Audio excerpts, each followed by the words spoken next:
सभी को राम। तो चलिए हमारी शिला का काम प्रारंभ करते हैं। पहले प्रभु के दर्शन कर लेते हैं, उनकी छवि देख के राम दरबार के। अपनी आंखें बंद करें, हाथ जोड़े और मन में प्रभु श्री राम की छवि के दर्शन करें। राम दरबार के दर्शन करते हैं। प्रभु श्री राम आसन पर विराजे हुए, माता सीता उनके साथ विराजी हुई है आसन पर। बजरंगबली प्रभु के श्री चरणों में, लक्ष्मण भैया, भरत भैया और शत्रुघ्न भैया साथ में खड़े हैं। और हम सभी प्रभु को नतमस्तक करते हुए प्रणाम करते हैं। बोल सियावर रामचंद्र की जय। तो चलिए हमारी कथा हम प्रारंभ करते हैं। कल हमने देखा कि स्वयंवर चालू ही होने वाला था, शुरू होने वाला था। तो रंगमंच की तरफ बढ़े श्री विष्णुमित्र जी, दोनों भाई यानी हमारे लक्ष्मण जी और प्रभु श्री राम के साथ।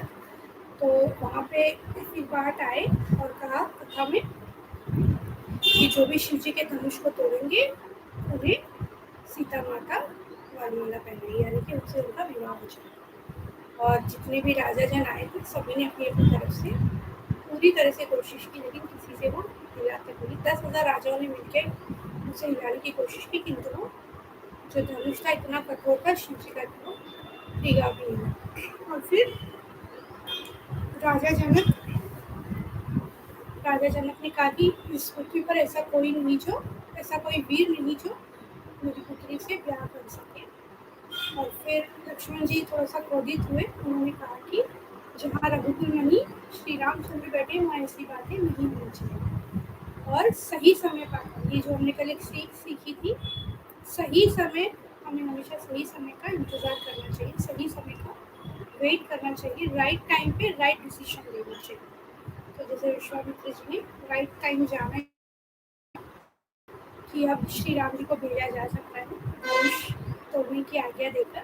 और फिर उन्होंने राइट डिसीजन लिया, कैसे? प्रभु श्री राम से कह के कि जाइए आप धनुष तोड़ के इनका संताप, श्री जनक जी का संताप दूर कीजिए। और आज्ञा पाकर प्रभु बिल्कुल, मतलब जब आज्ञा मिली कि जाइए धनुष तोड़िए, हालांकि प्रभु श्री राम के मन में माता सीता बिल्कुल बसी हुई थी। वो जरूर चाहते ही थे कि विवाह हो जाए सीता माता से, किंतु जब आज्ञा मिली तो ऐसा नहीं कि वो बहुत ही हर्षित हो गए, बहुत ही एक्साइटेड हुए कि अरे वाह मुझे तो मिल गया है, वाह। या फिर बहुत ही दुख भी नहीं हुआ उन्हें, कि डिप्रेशन भी नहीं हुआ, ना कोई हर्ष ना कोई दुख, बिल्कुल एकदम स्टेबल थे। तो हमें ये भी सीखने को मिला प्रभु श्री राम जी के चरित्र से कि चाहे कैसी भी स्थिति हो, ना ही हमें ज़्यादा हर्ष करना है, ना ही हमें ज़्यादा दुखी होना है। मतलब ज़्यादा एक्साइटेड भी नहीं होना है किसी चीज़ को लेकर, ज़्यादा दुखी भी नहीं होना है, स्टेबल रहना है, क्योंकि ये चीज़ बीतने वाली है। तो ये 2 चीज़ें हमने कल बहुत सीखी हमारे श्री राम जी के चरित्र से। और फिर और हमने एक और बात देखी कि जैसे जिसकी भावना होती है प्रभु उन्हें वैसे ही दिखते हैं। और सबको प्रभु वहाँ, सबको ये लग रहा है कि प्रभु मेरी ओर ही देख रहे हैं रंगमंच सभा में, किंतु ये रहस्य कोई जान नहीं पाए। और इस तरह से उठे और जो सीता माता की मैया थी वो कहने लगी कि ये क्या, एक बालक होके अब ये तोड़ने वाले, ये तो हमारी और ही हंसी उड़ा रहे हैं। किंतु फिर उन्हें सब समझाने लगे कि हमें इसे छोटा नहीं समझना चाहिए। जैसे सूर्य देव है, तुलना देखिए कितनी अच्छी से लिखी है। सूर्य देव दिखने में तो छोटे थे, किंतु तीनों लोगों में उजाला करते। फिर ऐसे कहते कहते श्री रामचंद्र जी आए और धनुष के पास। अब देखिए आगे क्या।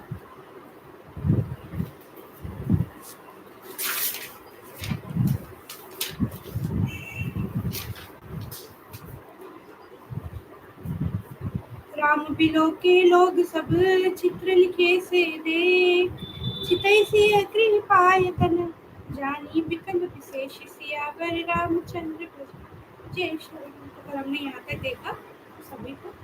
और फिर प्रभु ने क्या किया, महीमन गुरु को प्रणाम किया और अब धनुष के बिल्कुल पास आ गए प्रभु श्री राम। मन ही मन गुरु को प्रणाम किया और बड़ी फुर्ती से धनुष को उठा लिया। जब उसे हाथ में लिया तब वह धनुष बिजली की तरह चमका और फिर आकाश में मंडल जैसा मंडलाकर हो गया। मतलब एकदम उठाया जैसे ही भगवान ने, वो बिजली की तरह चमका और आकाश में मंडल जैसा हो गया, मतलब टूट गया। लेते, चढ़ाते और जोर से खींचते हुए किसी ने नहीं देखा। अर्थात ये तीनों काम इतनी फुर्ती से हुए कि धनुष को कब उठाया, कब प्रत्यंचा चढ़ाई और कब खींचा, इसका किसी को कुछ भी पता नहीं लगा। सबने श्री राम जी को धनुष खींचे खड़े देखा। उसी क्षण श्री रामचंद्र जी ने धनुष को बीच से तोड़ डाला। भयंकर कठोर ध्वनि सब लोक में भर गई। अर्थात प्रभु ने अब धनुष बिल्कुल उठा लिया। कैसे उठाया किसी को समझ में नहीं आया। विद इन नैनो सेकेंड्स, मतलब बिल्कुल बहुत ही कम समय में, कुछ ही सेकेंड्स में, नैनो सेकेंड में प्रभु ने ऐसे उठा लिया, उठा के एकदम से हाथ में ले लिया। और सब अचंभित हो रहे हैं कि कैसे एकदम से उठा लिया प्रभु ने। हिला भी नहीं पा रहे थे। तो वजन, कोई चीज़ अगर वजन होती है तो हमें उठाने में उसे समय तो लगता है। वो प्रभु ने ऐसे धनुष उठाया, किसी को कुछ खबर ही नहीं पड़ी कि कब हाथ लगाया, कब उठाया, तो उसे खींच के रखा। और उठाते ही जैसे ही उठाया और बीच में से धनुष को तोड़ दिया। भयंकर कठोर ध्वनि से सब लोग भर गए। जैसे धनुष अब निकाला, बीच में से धनुष को तोड़ दिया। घोर कठोर शब्द से लोग भर गए। सूर्य के घोड़े मार्ग छोड़कर चलने लगे। दिग्गज चिड़चिड़ाने लगे, भट्टी डोलने लगी। तो तुलसीदास जी कहते हैं कि जब सबको निश्चय हो ही गया कि श्री रामचंद्र जी ने धनुष तोड़ डाला, तब सब श्री रामचंद्र जी की जय बोलने लगे। बोल श्री रामचंद्र की जय। तो श्री रामचंद्र जी की जय जयकार वहाँ पे होने लगी, क्योंकि इतना कठोर धनुष प्रभु ने ऐसे ही उठाया और तोड़ दिया। पहले तो किसी को यकीन ही नहीं आया कि धनुष, क्योंकि देखा नहीं गया ना किसने उठाया कब था। तो इसीलिए फिर जैसे ही सबको लगा कि हाँ उठा लिया है, तोड़ दिया है, ये सब जयकारा करने लगे। प्रभु के धनुष के दोनों टुकड़े पृथ्वी पर, प्रभु ने धनुष के दोनों टुकड़ों पर पृथ्वी पर डाल दिया। यह देखकर सब लोग सुखी हुए। विश्वामित्र रूपी पवित्र समुद्र में, जिसमें प्रेम रूपी सुंदर अथाह जल भरा है, मतलब अब सब इतने खुश हो रहे हैं। यहाँ पे बहुत ही ज्यादा खुशियाँ मनाई जा रही है। आकाश में तो नगाड़े बज रहे हैं और देवंगनाएं गान करके नाच रही है। ब्रह्मा आदि सभी देवता बहुत ही प्रभु की प्रशंसा कर रहे हैं और आशीर्वाद दे रहे हैं।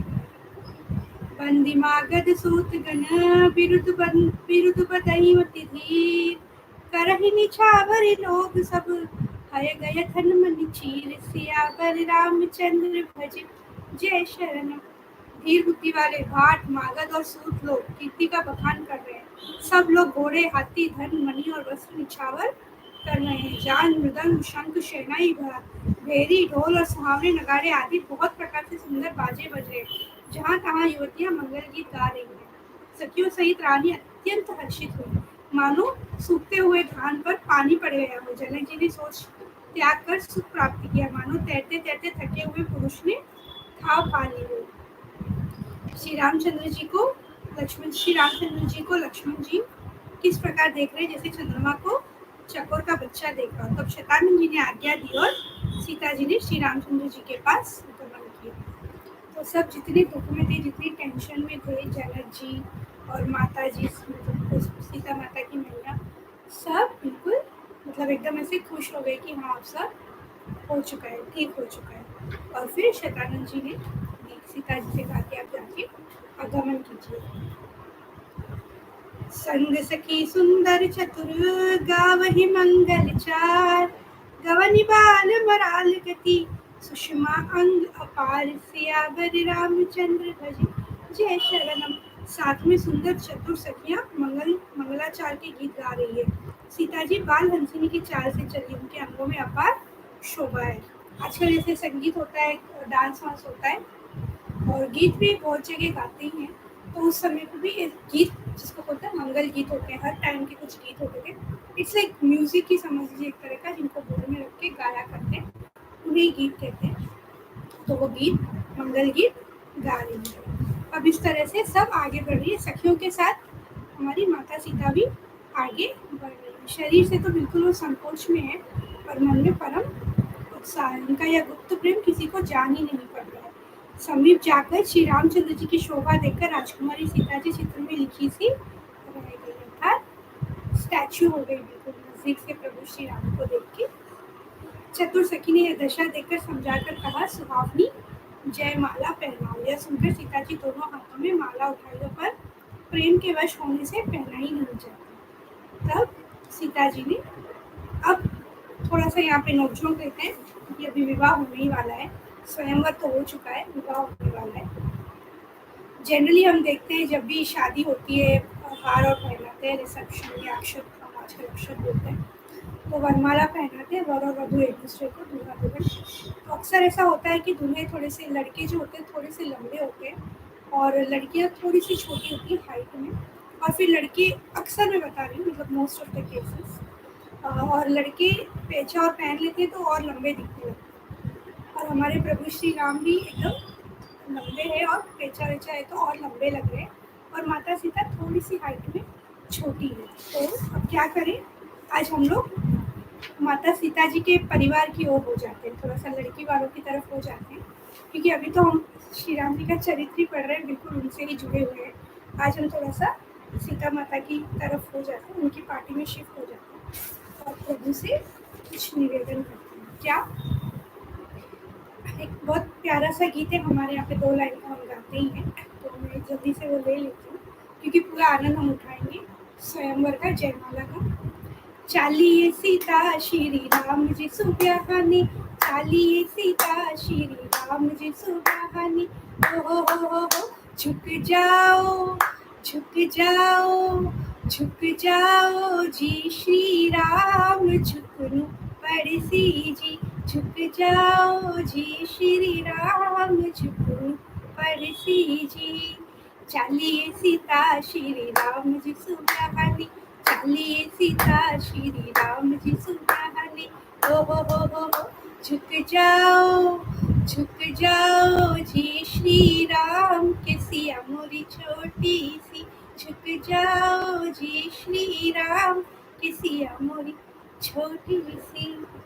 हम क्या कह रहे हैं, प्रभु से निवेदन कर रहे हैं कि थोड़ा सा झुक जाइए, क्योंकि एक तो ऐसे बोलते हैं ना कि झुकना तो पड़ता ही है इस समय पे, और दूसरा हमारी सीता थोड़ी सी छोटी है, थोड़ा सा झुक जाइए। जैसे कहते हैं ना कि चाहे कितना ही बड़ा राजा हो, जैसे जंगल का राजा तो शेर होता है, पर शेरनी के सामने तो वो भी थोड़ा सा झुकता ही है। तो प्रभु श्री राम से कह रहे हैं थोड़ा सा झुक जाइए, ताकि सीता माता आपके गले में जयमाला डाल सके। तब फिर सीता जी ने श्री राम जी के गले में जयमाला पहनाई, तो अब जयमाला पहना दी और विवाह संपूर्ण। पानी ग्रहण संस्कार और अभी आगे रहेगा, परंतु जो स्वयंवर की विधि थी, जो कार्यक्रम था, वो पूरा हुआ, वरमाला पहनाने का प्रभु ने जीत लिया। और फिर जैसे ही जयमाला पहनाई तो सारे देवता फूल बरसाने लगे, नगर और आकाश में बाजे बजने लगे, दुष्ट लोग उदास हो गए और सज्जन लोग सब प्रसन्न हो गए। दुष्टों का जो प्रसंग था, जो मतलब जो मैटर था दुष्टों का प्रसंग, हमने श्री रामचरितमानस के पहले सुना ही था कि दुष्ट कौन होते हैं, कैसे होते हैं, और फिर भी हम उन्हें प्रणाम कर रहे हैं, मतलब उन्हें दूसरों की अच्छाइयाँ देख के बहुत ही दुख होता है। तो यहाँ पे भी वही हो रहा है, जो दुष्ट लोग हैं, वो जो अच्छा हुआ है अभी शादी जो हुई है उसे देख के बिल्कुल उदास हो गए, और सज्जन लोग को बहुत ही प्रसन्न हो गए। सभी लोग जय जयकार करके आशीर्वाद दे रहे हैं। श्री सीता राम जी की जोड़ी ऐसी सुशोभित हो रही है मानो सुंदरता और श्रृंगार रस एकत्र हो गए। सखियां कह रही है, सीते स्वामी के चरण छू, किंतु सीता जी अत्यंत भयभीत हुई उनके चरण नहीं छू। तो कह रहे हैं कि बिल्कुल जोड़ी जो है सीताराम की बिल्कुल सज रही है, बहुत ही अच्छी लग रही है। गौतम तिय गति सूरति करी, नहीं पर सती पद पानी, मन बिहसे रघुवंश मनी, प्रीति अलौकिक जानी, सियावर रामचंद्र भजे जय शरण। गौतम की श्री अहिल्या की गति का स्मरण करके सीता जी श्री रामचंद्र जी के चरणों को हाथों से स्पर्श नहीं कर रही है। सीता जी की अलौकिक प्रीति जानकर रघुकुल मनी श्री रामचंद्र जी मन में हंसने लगे, क्योंकि अहिल्या पे प्रभु ने चरण रख दिए थे तो वो स्त्री बन गई थी। तो माता सीता थोड़ा सा मन में वही सोच रही है कि अहिल्या की जो गति हुई है कि वह चरण छूने से तो इसीलिए वो स्पर्श नहीं कर रही। और ये सब मन की बात प्रभु श्री राम समझ गए हैं मन में, और बिल्कुल वो हंसी रही है।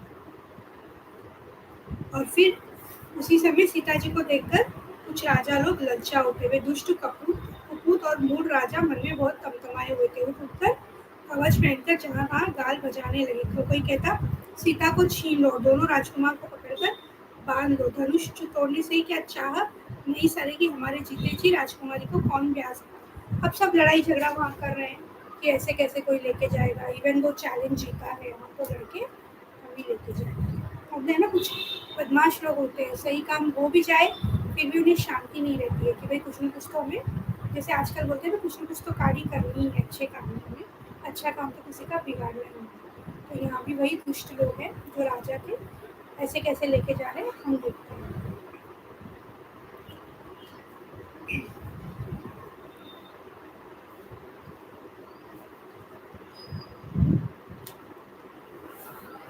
देखहु राम ही नयन भरी तजी ईर्षा मधुकोहु लखन रोषु पावको प्रबल जानि सलभ जनि होई हो सियावर रामचंद्र भज जय शरण।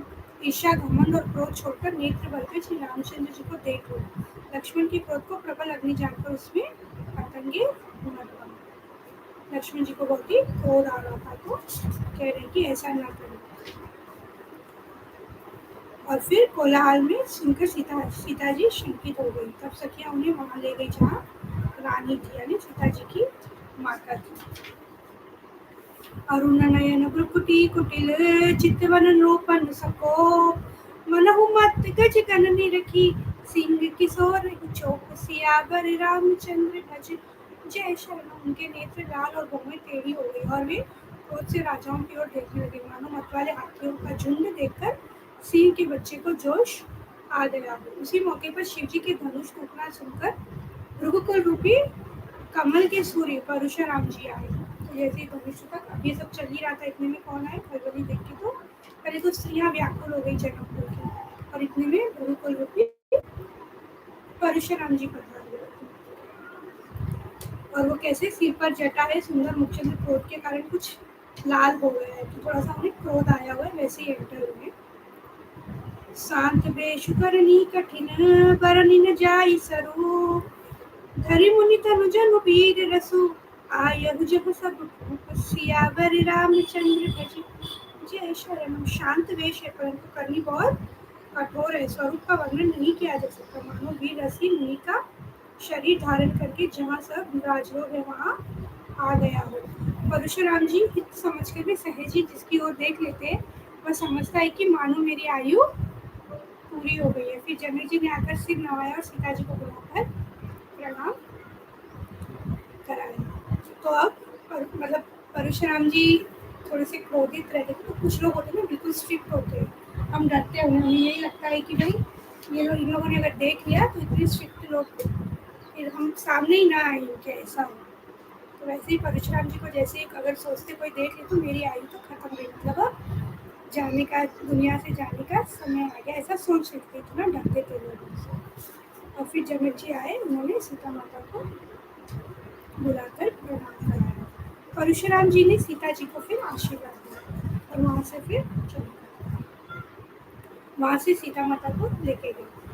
अब विश्वामित्र जी ने कहा कि ये राम और लक्ष्मण राजा दशरथ के पुत्र हैं। उनकी सुंदर जोड़ी देखकर परशुराम जी ने आशीर्वाद दिया, क्योंकि विश्वामित्र जी के साथ आए थे। तो विश्वामित्र जी ने दोनों भाइयों को उनकी चरणों में गिराया, परशुराम जी के प्रणाम कराया और कहा कि ये राम और लक्ष्मण दशरथ जी के पुत्र हैं। बहुरी बिलो की भी देह सन कहु काह अति भीर पूछत जानी अजान जिमी व्यापे को शरीर सियावर रामचंद्र भज जय शरण। फिर सब देखकर जानते हुए भी अनजान की तरह जनक जी से पूछते हैं कि कहो यह बड़ी भारी भीड़ कैसी है। उनके शरीर में क्रोध छा गया, अत्यंत क्रोध में भरकर वे कठोर वचन बोले, रे मूर्ख जनक, बता धनुष किसने तोड़ा, उसे शीघ्र दिखा, नहीं तो अरे मूढ़, आज मैं जहाँ तक तेरा राज्य है वहां तक की पृथ्वी उलट दूंगा। अब ये सब चल रहा है तो सब वापस सीता जी की माता जी और जो थे वो बिल्कुल डरे हुए हैं कि अच्छी खासी बात तो बन रही थी, अब वापस कहीं बिगड़ न जाए, क्योंकि ऑलरेडी इतनी बड़ी टेंशन थी कि कोई धनुष तोड़ नहीं पा रहा था। अब धनुष टूट गया है तो ये फिर वापस बिगड़ने वाली बात आ गई कहीं। मतलब अभी सीता जी को कैसा लग रहा है कि एक एक मिनट भी बहुत ही कल्प के समान बीत रहा है। सब अभी लोके लोग सब जान जान की वीरु हृदय मन हर्षु विषाद कछु बोले श्री रघुवीर सियावर रामचंद्र भज जय श्री राम। तब श्री रामचंद्र जी सब लोगों को भयभीत देखकर और सीता जी को भयभीत जानकर बोले, उनके हृदय में न कुछ हर्ष था न विषाद। फिर से देखिए वही बात, न कुछ हर्ष था न कुछ विषाद। प्रभु हमेशा स्टेबल रहते थे, बिल्कुल मतलब कोई ज़्यादा एक्साइटेड नहीं होते थे, कभी कोई डिप्रेशन में या फिर बहुत ही दुखी नहीं होते। क्या कहा, हे नाथ शिव जी के धनुष को तोड़ने वाला आपका कोई एक दासी होगा, क्या आज्ञा है, मुझसे क्यों नहीं कर रही है सुनकर क्रोधित मुनि रिसा कर क्रोधित मुनि रिसा कर बोले, क्या, हे राम सुनो, जिसने शिव जी के धनुष को तोड़ा है वह सहस्त्र भाव के समान मेरा शत्रु है। जिसने भी यह धनुष तोड़ा है वह तो मेरा शत्रु ही है। वह समाज को छोड़कर अलग हो जाए, नहीं तो सभी राजा मारे जाएंगे। मुनि के वचन सुनकर लक्ष्मण जी मुस्कुराए और परशुराम जी का अपमान करते हुए बोले, हे गोसाई, लड़कपन में हमने बहुत सी धनुइयां तोड़ डाली, किंतु आपने ऐसा क्रोध कभी नहीं किया। इसी धनुष पर इतनी ममता किस कारण से? यह सुनकर भृगुवंश की ध्वजारूप परशुराम जी कुपित होकर कहने लगे। तो लक्ष्मण जी कह रहे, इतने क्रोध से परशुराम जी बोल रहे थे, तो लक्ष्मण जी कह रहे कि ऐसे तो हमने बचपन में, मतलब थोड़ा सा उन्हें अपमान करते हुए उनका, ऐसे तो हमने बचपन में बहुत सारे तोड़े थे धनुष, तब तो आपने कुछ नहीं बोला, इस धनुष से इतना प्रेम क्यों है? रे नृप बालक काल बस बोलत कोई न संभार, धनु ही समाति पुरारी धनु विदित सकल संसार, सियावर रामचंद्र भज जय शरण। अरे राजपुत्र, काल के वश होने से तुझे बोलने में कुछ भी होश नहीं। सारे संसार में विख्यात शिवी का यह धनुष क्या धनुष के समान है? मतलब जो बाकी के आपने तोड़े थे क्या उसके समान लग रहा है ये धनुष तुम्हें? लक्ष्मण जी ने हंसकर कहा, हे देव सुनिए, हमारे जान में तो सभी धनुष एक से ही है, पुरानी धनुष के तोड़ने में क्या हानि लाभ। श्री रामचंद्र जी ने तो इस नवीन के धोखे से देखा, मतलब कोई फर्क नहीं पड़ता, उन्हें धनुष तो धनुष ही होता है। और फिर ये छूते ही टूट गया, इसमें श्री रघुनाथ जी का भी कोई दोष नहीं है। मुनि आप बिना ही कारण किस लिए क्रोध करते? परशुराम जी अपने फरसे की ओर देखकर बोले, अरे दुष्ट, तुमने मेरा स्वभाव नहीं सुना दिया। और फिर वो अपनी बखान करने लगे कि उन्होंने क्या क्या किया। मातु पिता ही जन सोच बस करसी मही सखी सोर गर्भ। अरे राजा के बालक, तो अपने माता पिता को सोच के वश न कर, मेरा फरसा बड़ा भयानक है, यह गर्भों के बच्चों को भी नाश करने वाला है। तो इतना डरो क्यों? मेरे पास जो फरसा है उससे डरो, क्योंकि अगर वो पड़ गया तो फिर आप बचोगे नहीं।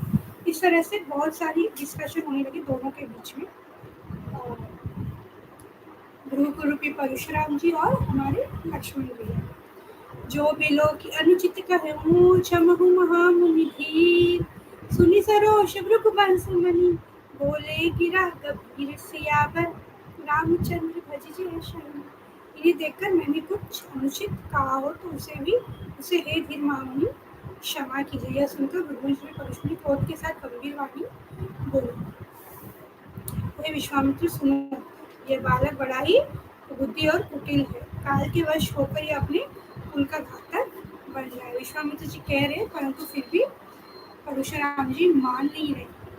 लक्ष्मण जी ने कहा, हे मुनि, आपका सुयश आपके रहते दूसरा कौन वर्णन कर सकता है? मतलब कुछ लोग होते हैं ना, अपनी बड़ाई करते हैं हमेशा, अभी भी अपने भी हम देखते ही हैं। कुछ लोग होते हैं, समझ लीजिए किसी ने किसी को दान दिया हो या कुछ अपनी मर्जी से भी दिया हो, तो उस बात को कितने सालों तक कितने सारे लोगों को बोलते ही रहेंगे कि हाँ मैंने ये दिया, मैंने ये किया, इसके लिए ये किया, उसके लिए वो किया। मैंने ये ऐसा, मैंने इतनी बड़ी चीज़ कर दी। अपने गुणगान खुद ही गाते ही रहते हैं। वैसे तो कहते हैं कि पुण्य और दान जब करते हैं, अगर किसी से बोलते हैं तो उसका फल हमें नहीं मिलता। यहाँ पे जो परशुराम जी है, इस संवाद में परशुराम जी अपनी बड़ाई खुद ही कर रहे थे। लक्ष्मण जी को गुस्से में बता ही थे ना कि मैंने ये किया, मैंने वो किया। तो लक्ष्मण जी कह रहे किसी और की क्या ज़रूरत है आपकी बड़ाई बताने के लिए, आपने खुद ही हमें सब बता ही दिया, तब से तो आप वही गा रहे हो। सुर समर करनी करही कही न जान वही आपू, विद्यमान रन पाए रिपु, कायर कतहि प्रताप सियावर रामचंद्र भज जय शरण। शूरवीर तो युद्ध में करनी करते हैं, अर्थात शूरवीरता का कार्य करते हैं। कह कहकर अपने को नहीं जानते, शत्रु को युद्ध में उपस्थित पाकर कायर ही अपने प्रताप के दिन मारा करते हैं। गादि सुनी कह हृदय हसी, मुनि हरि अरिसूज, अयमय खान न उखमई, अजहु न बूझ अबूझ, सियावर रामचंद्र भज जय शरण। विश्वामित्र जी हृदय में हंसकर कहा, मुनि को हरा ही हरा सूझ रहा है। मतलब मुनि अब बिल्कुल गुस्से में है ना, तो और कुछ नहीं सूझ रहा है। लक्ष्मण जी के कड़वे वचन सुनकर परशुराम जी उन्होंने कुठार संभाला, मतलब बिल्कुल कुठार उन्होंने उठाई लिया। लखन उतर आहुति सरिस, भृगुबर कोप कुसानु, भरत देखि जन सम बचन, बोले रघुकुल भानु, सियावर रामचंद्र भज जय शरण। लक्ष्मण जी के उत्तर से जो आहुति के समान थे, परशुराम जी के क्रोध रूपी अग्नि को बढ़ते देखकर रघुकुल के सूर्य श्री रामचंद्र जी जल के समान, यानी कि शांत करने वाले वचन बोले। अब इतनी बात आगे बढ़ गई है तो प्रभु ने बीच में कहा कि हे नाथ, बालक पर कृपा कीजिए, इसे इस सीधे और दूध मुहे बच्चे पर क्रोध न कीजिए। यदि यह प्रभु का कुछ भी प्रभाव जानता तो क्या यह बेसमझ आपकी बराबरी करता। श्री रामचंद्र जी के वचन सुनकर वो थोड़े से ठंडे पड़े। मतलब कहते हैं ना, जब एक गुस्सा करा और दूसरा भी गुस्से में बोलेगा तो फिर बात नहीं बनती। एक गुस्से में और थोड़ा सा दूसरा सामने वाला अगर प्यार से बात कर लेता है, समझाने की कोशिश कर लेता है, तो जो गुस्से वाला है वो थोड़ा सा उसका क्रोध कम होता है। लखन कहे हसी सुनहु मुनि, क्रोध पाप कर मूल, जय बस जन अनुचित करही, चरहि विश्व प्रतिकूल, सियावर रामचंद्र भज जय शरण। फिर लक्ष्मण जी हंसकर कह रहे, हे मुनि सुनिए, क्रोध पाप का मूल है, जिसके वश में होकर मनुष्य अनुचित कर्म कर बैठता है, विश्व भर के प्रतिकूल यानी कि सबका आधारित कर देता है। जनकपुर के स्त्री पुरुष थर थर कांप रहे। प्रभु कह रहे कि मैं आपका दास हूँ, अब क्रोध त्याग कर आप दया कीजिए। सुनी लक्ष्मण बिहसे बहुरी, नयन तरे रे राम, गुरु समीप गवने सकुची, परिहरि बाम, सियावर रामचंद्र भज जय शरण। तो प्रभु श्री रामचंद्र जी पर एहसान जानकर परशुराम जी बोले, तेरा छोटा भाई समझकर मैं इसे बचा रहा हूँ। यह मन का मैला और शरीर का कैसा सुंदर है, जैसे विष के रस से भरा हुआ सोने का घड़ा हो। यह सुनकर फिर लक्ष्मण जी हंसे। श्री रामचंद्र जी ने तिरछी नजर से उनकी ओर देखा, जिसे लक्ष्मण जी सब कुछ आकर विपरीत बोलना छोड़कर गुरु जी के पास चले गए। तो कल और हम अपनी कथा जारी रखेंगे। आज का समय यही हो गया है। कल शाम में 6 बजे हम वापस मिलेंगे। चलिए अपनी एक चौपाई ले लेते हैं। ओ मंगल भवन अमंगल हारी, द्रवहु सुदशरथ अजर बिहारी। सिया राम जय जय राम, राम सिया राम जय जय। बोल सियावर रामचंद्र की जय, पवन सुत हनुमान की जय। बोलो भाई सब संतों की जय। कल शाम में 6 बजे मिलते। जय श्री राम।